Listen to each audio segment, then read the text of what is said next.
Welcome to the 2018 SEEK Mentor Training. My name is Kayla Maxey, and I am a graduate research assistant at Purdue University in the School of Engineering Education. I work alongside Jessica Rush-Leaker, Dr. Morgan Hines, and Dr. Monica Cardella. We are a part of the Inspire Research Institute for Pre-College Engineering. At Inspire, we study engineering thinking and learning to engage all pre-college learners across the educational continuum. We hope that in this training, we're able to provide you with some strategies to make your summer as effective and successful as possible. Today in this training, we will cover 4 main areas: the engineering overview and messaging, instructional support, how to foster positive teamwork, and you as a role model and mentor to the SEEK campers. When we Googled engineer, these are the images that we received back as results. A lot of men, quite a bit of hard hats, some blueprints. Every once in a while we may see a gear or a tool. And every now and then we may also see a female. These limited perceptions about engineering is where you come in. You get to explain to our students over the SEEK camp that engineers can be much more than this. By engaging in a diverse and inclusive messaging that engineers can be more than hard hats and men, we are able to be the stepping stone to a foundation that may sprout into a fruitful engineering career for our students. In order to do this, we need you in the classroom to be mythbusters. So what myths are we talking about? The first one is engineers only fix cars or wear hard hats. A lot of our students will come into the classroom with this image of an engineer. We want our students to leave the SEEK camp knowing that engineers can also help in medical or other realms of society. In addition, our students may think engineers lack effective people skills. All of the SEEK campers will be able to work on teams to help dispel this myth. But in addition, we want to show them that engineers also work with people to design for their needs. They work for people, like in the picture in the far right, to make sure that individuals have the necessities built into their design. And they also work as people. Each of us bring our own perspective of life to our engineering design process. So we want students to be able to see engineers beyond just sitting behind a computer and not engaging with anyone socially. The next one is engineers sit behind a computer all day. There are a lot of engineers that work outside, environmental engineers. Some engineers work in labs. And so as you are discussing with our students what engineers do over the different modules, feel free to incorporate the outside experience beyond the desk work that engineers do at the time. Engineering is only for boys. This is often a common misconception for students at this age.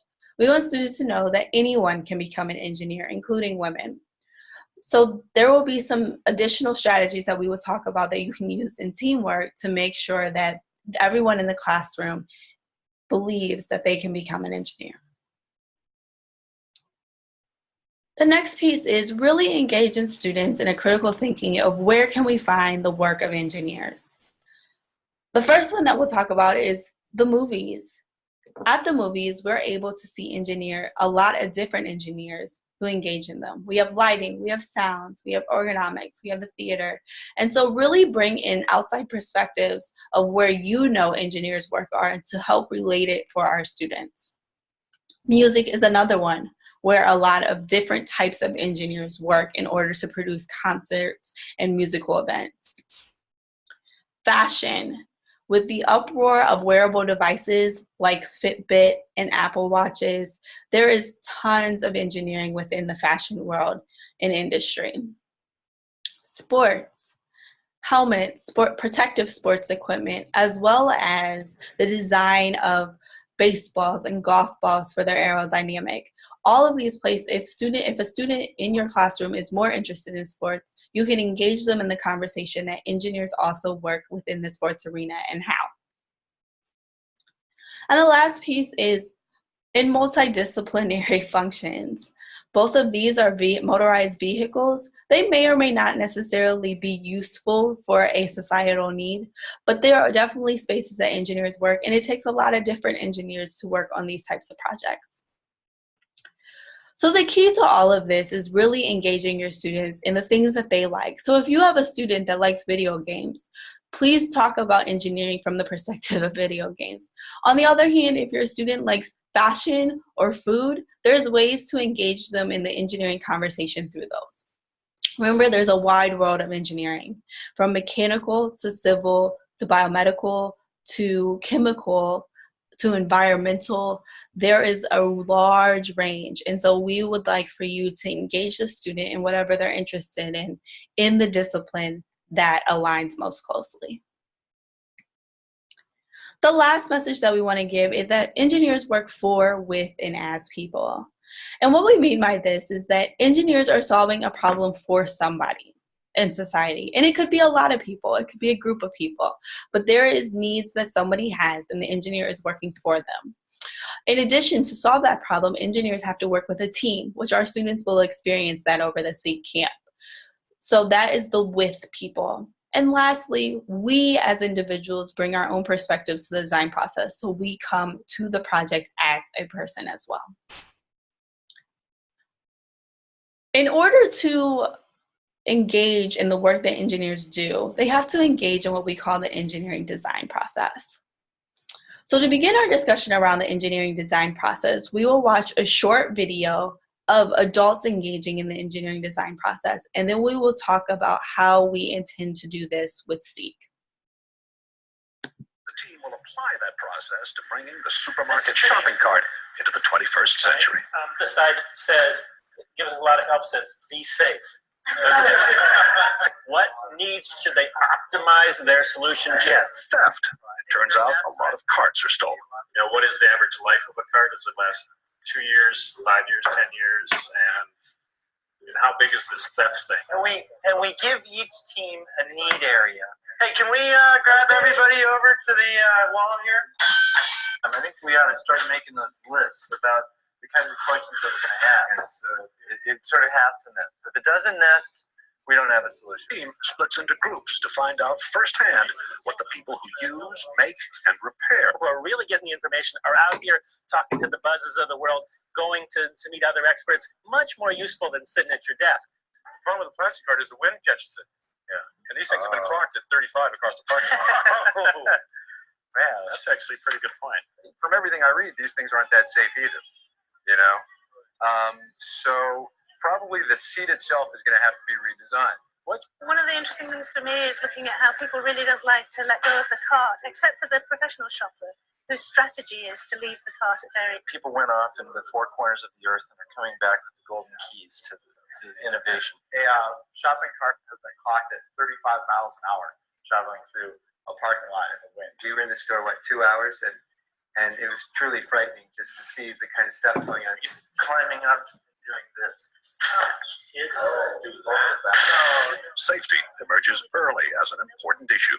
22,000 child injuries a year, which is... It begins, and for the next few hours, the ideas pour out and are posted on the walls. What it is it's focused chaos. Enlightened trial and error succeeds over the planning of the lone genius. If anything sums up IDEO's approach, that is it. That and the focused chaos that seems to go with it. I take a point of view, I call it the sport utility vehicle cart. It's a lot of hard work. We all love it, so it doesn't look like it's hard work, but it's a lot of hours. Velcro pads and Velcro seats for the kids, and you just drop them down on there. Like the Velcro seat. That's the hardest thing for people to do, is to restrain themselves from criticizing an idea. So if anybody starts to nail an idea, they get the bill. Like it or not, the team is told it will split into groups to build mock-ups, covering 4 areas of concern that have been identified. Shopping, safety, checkout, and finding what you're looking for, narrowing down the hundreds of ideas written or drawn on the walls. How? By voting for them. Vote with your post-it, not with an idea that's cool, but with an idea that's cool and buildable. If it's too far out there and it can't be built in a day, then I don't think we should go to.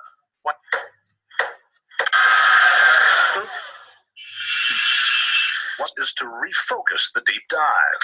Maybe we arbitrarily say 3 to 5 teams. A belief that chaos can be constructive and teamwork. A great deal of teamwork. And then this cart was fabricated in a day with an amazing team of people in our machine shop pulling this off. Okay, Peter, we're done. Back at the shop, it is 6 o'clock. The 4 mock-ups. It also can be, if you think you will have more volume, baskets can be put in. A modular shopping cart you pile hand baskets onto. A high-tech cart that gets you through the traffic jam at checkout. That you could mount a scanner on the shopping cart so that you as the customer, as you pull it off the shelf, would scan each item. One that's built around child safety. And another that lets shoppers talk to the supermarket staff remotely. Yeah, where can I find a yogurt? Let's, take it over to a local supermarket and see what they say. Yeah, it works really well. The cart's wheels turn 90 degrees so it can move sideways. No more lifting up the rear in a tight spot.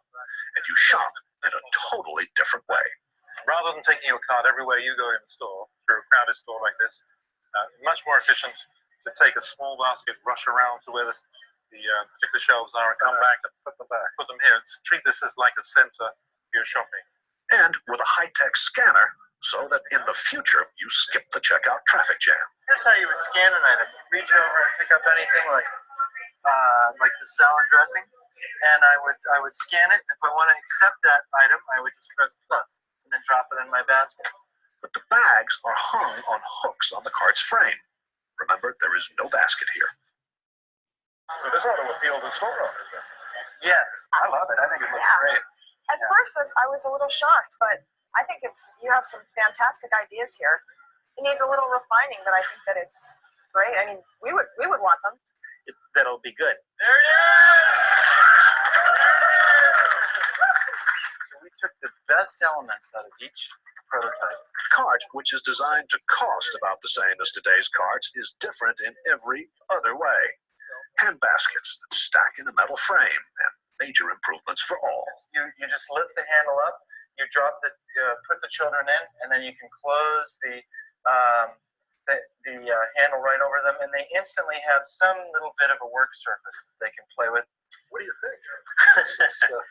Well, I'm very proud of the team. I think it's great. Does this work for you? Works for me great. It's also beautiful. I mean, let's take it over to a local supermarket and see what they say. Yeah, it works really well. The cart's wheels turn 90 degrees so it can move sideways. Can we have all the carts come up here for a second? I think you take a piece of each one of these ideas and kind of back it off a little bit and then put it in the design. So as we saw in this video for IDEO, we saw the engineers engaging in what we call the engineering design process. And for SEEK, the engineering design process that we're going to use is going to look a little bit different than what IDEO used. We're going to have one that says, we're going to ask, learn, imagine, model it, create, test, and improve. These steps will be outlined in the student manual for you to help your students go through as they start to build their prototypes. We're going to go through each one of them individually. The whole point of your engineering design process is to focus on introductory to engineering. We want the students to engage like an engineer within their engineering activity. In addition, we want them to understand that engineering is iterative and systematic. Although it may feel like chaos at times, we want the students to be able to make decisions based on their test results and their refinements on why they're optimizing their prototype. The next thing is that anyone can do it. There are no stipulations on who can become an engineer, and therefore our students should be able to engage together, that anyone is able to engage in the engineering process. And the last one is there are no right answers. There's a lot of different solutions that can happen. And we need to, as mentors, need to be open to all of the ideas that our students have. And similar to IDEO, we need to encourage them to try to think of what is the best aspects of each other's ideas that they can bring together as one. So the first part of this process is ask. In the ask phase, the purpose is for the students to identify what the problem is. So in the student manual, the students will be designing something for another person, given in the design brief. One of the things that you can begin is by asking your students, what is the problem? Have them restate in their own words the problem to you. If they're unable, encourage them to reread the design instructions. Ask the class, what are the constraints? Who's going to be impacted and what do they need? After you've asked these questions, open the floor to allow students to ask questions back to you. There may be questions around the materials that they're going to use or how they're going to build it. You don't have to answer and give all of the answers to these questions as they ask them, but it's really important for students to engage in the ask process because it helps them define the criteria and constraints on their own of what problem they will be solving. The next piece is learn. In this step, we want the students to build knowledge by gathering information. So what background knowledge is needed and how have other people solved this problem? Now, I understand within the constraints of the week, you may not be able to fully engage in a research project with your students, but feel free to use your experiences around some of these topics to help your students understand how other people may be solving this problem today. The goal of this is that the students understand what's out there and what potential they have in solving the problem they've already defined. Imagine. In the imagine step, we want students to brainstorm multiple ideas. Feel free to utilize scrap pieces of paper during this stage to allow students to sketch their ideas and really encourage them to label them. As you go through your module and you are showing the students the materials that they will be using to design their prototype, ask them and encourage the teams to label their designs. This really helps students in the planning process. In addition, we want them to generate multiple ideas. Now, given the time constraints, they may not be able to generate 100 like IDEO, but I would really shoot for your students to generate at least 2 to 3. Because the goal of this is that as they start to test, they can refine and maybe they'll pick up an idea that they didn't build in their initial prototype from one of the ideas that they sketched. This is also a good time if you need to relax the design constraints that we were given in the manual. You can do this for a moment just so that students have an opportunity to explore a little bit outside of the box that we've given them to come up with maybe their second or third possible solution. The next piece is model it. Now, we understand that some of the kids have very constrained resources. So in order to model it, you can encourage your students to build things out of paper as part of their model. But if you do have extra materials where students are able to model it out of the materials that they're going to build, that's a great way to do it. Your modeling it can also just be your first prototype. That's okay too. The point of this is that students take the sketch that they've created, the information that they've obtained through their student manual, and start to build their initial prototype so that they can test it. I understand that we may not be able to explore all the different designs, but the goal would be that students are able to at least pick one of the designs and model them appropriately within the constraints of the student manual. Your next piece is you're going to create it, you're going to build it, right? And in building it, especially if they're working in teams, really encourage each student to take a turn in building something or a piece of the prototype. Every student should be able to explain the prototype, not just one or two students along the way. So encourage them to just really engage each other and to take turns in the building process. The next piece is they're going to test it. Now, a lot of the tests have been written for the students, so they don't necessarily have to come up with their testing strategy. But it is helpful for students to see how other students' prototypes are performing.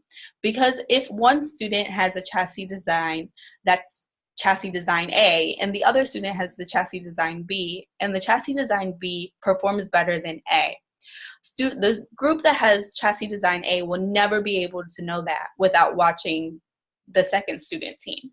So really encourage students during the test phase to not only test and record their results and also make some decisions on how could they make their performance of their prototype better, but also to watch other teams test and record the results, because there may be designs that the other team implemented that student team hadn't thought of and they want to incorporate.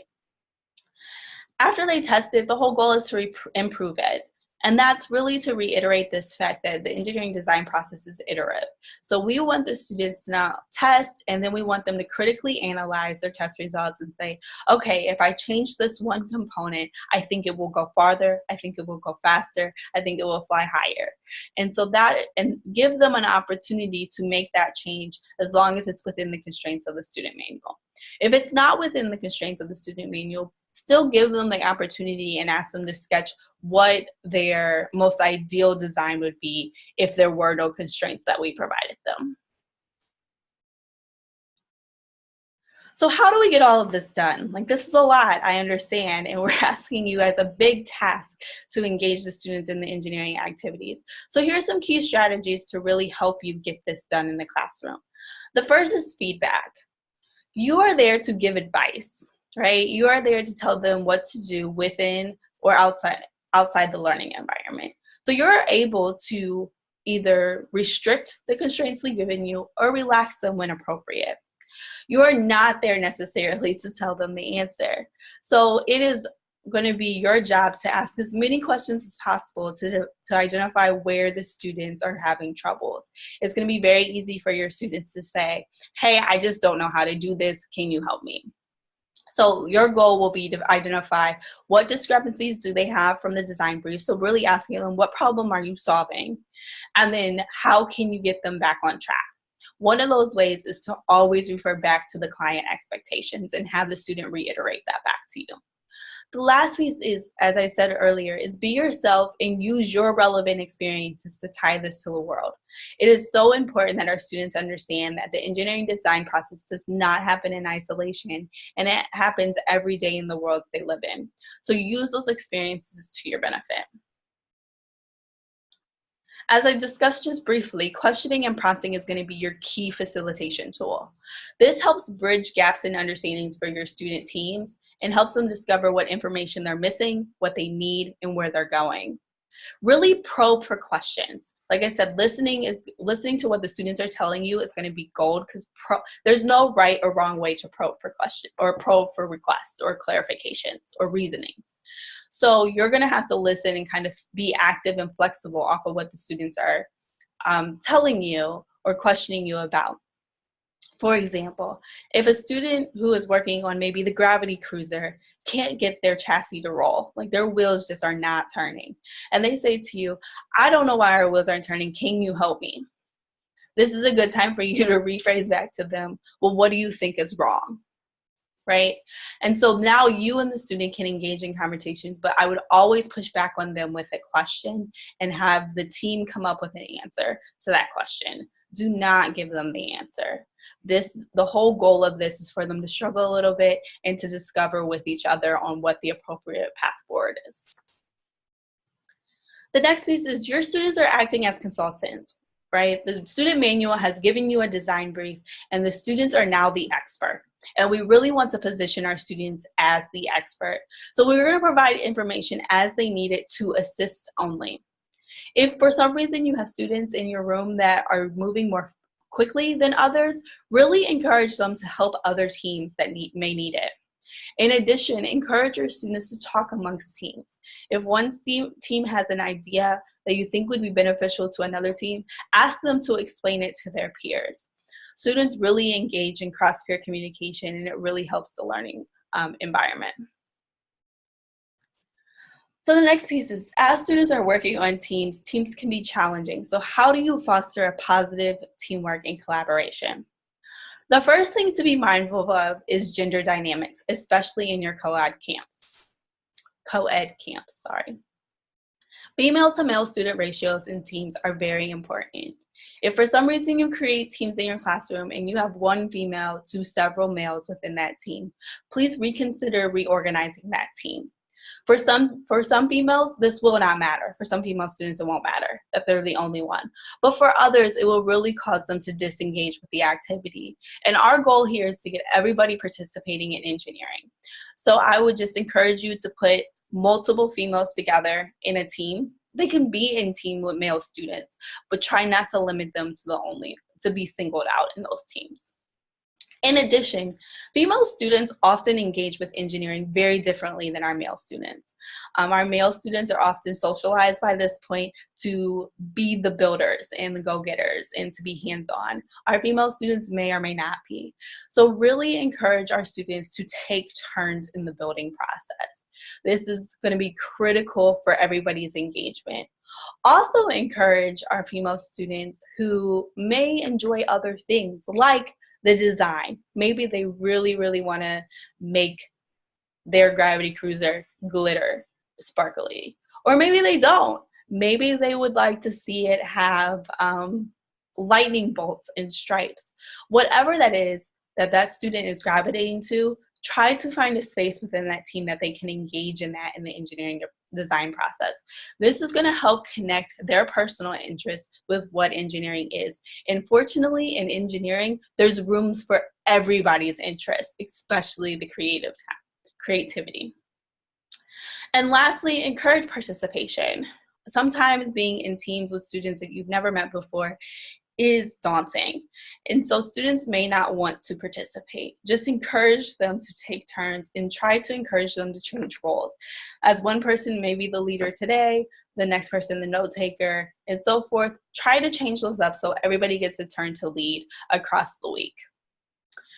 From your perspective, you can help with the team performance by really encouraging multiple abilities. So therefore, every student is a strength to the team. Do not allow one or two students to take over the team and complete the project without any input for others. It is important that you communicate to your students that everyone must have a say and there must be some negotiation or consensus reached in order for a decision to come to fruition. Negotiation can be very challenging at this age, and you may have to step in because sometimes people's feelings get hurt. In negotiation, really try to tell students, let's pick one of your ideas that you think is really good and one of theirs, and let's see how we can combine them. The goal isn't, although we want to win the competitions, I get it, the goal is really for the students to learn how to come to some middle ground about their ideas, to listen to each other, to share one's ideas, and then to try to figure out how to merge them together.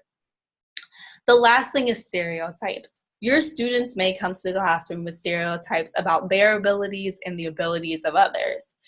Listen for this during interactions. If a student is putting down themselves or others, please step in and encourage them that any student can do this and everybody has a strength to the team.